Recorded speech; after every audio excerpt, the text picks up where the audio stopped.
Dalam skala yang lebih luas, kerimbunan hutan yang menutupi punggung-punggung bukit dan lembah-lembah sungai membuat hutan Lambu Sango berperan sebagai pengendali erosi, sedimentasi, dan banjir.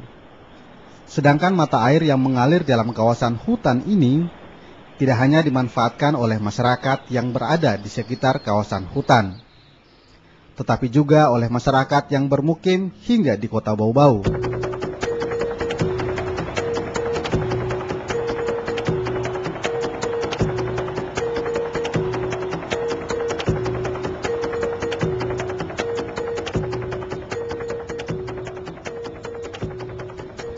Secara umum, pasokan air bersih bagi masyarakat di sekitar kawasan hutan ini tidak bermasalah.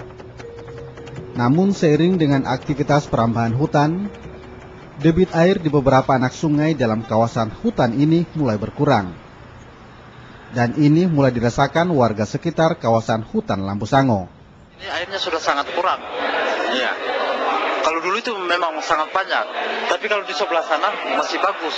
Hanya yang dikhawatirkan ini ada 3 mata air, 4. Di sini, di Andakali di sini, di Batambo, Lambu Sango.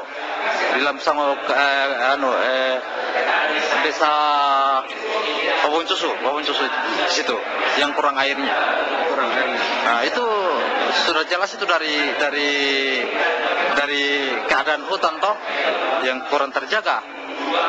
Saya kira itu saja dengan bakal lambe. Itu sudah sangat kurang itu. Dulu itu bisa kita pakai untuk menimbang terjun ke bawah, sekarang tidak bisa lagi. Saat ini, aktivitas illegal logging memang belum terlalu nampak seperti di kawasan hutan lainnya.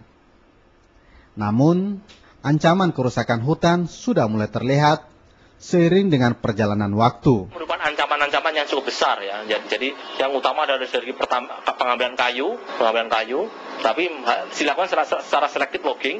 Namun juga di wilayah-wilayah tertentu seperti yang kita ekspos di koran kemarin, salah satu yang terekspos di koran kemarin, jadi adanya pertambangan di daerah Wining, khususnya yang dekat dengan kawasan hutan produksi dan Suaka Marga Lambu Sango itu.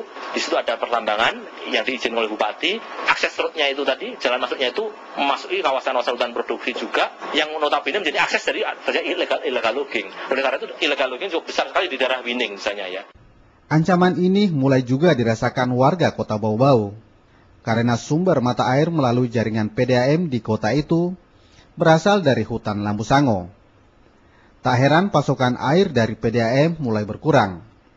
Belum lagi bila hujan turun, air yang dinikmati warga Kota Bau-Bau terlihat keruh dan kotor.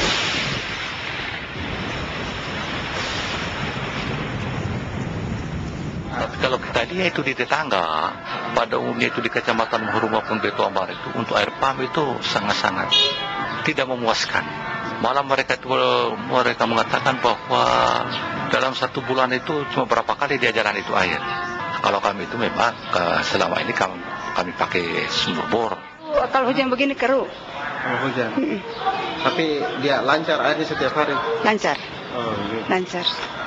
Kalau ada masalah kalau air? Enggak ada, hanya keruhnya itu. Di sini air kalau dalam keadaan hujan kadang juga kabur-kabur. Kalau di sini lancar terus kalau di bagian sekitar Bure ini. Tapi kalau dalam situasi hujan tidak tahu apanya yang sehingga kadang kabur begitu, kadang kabur.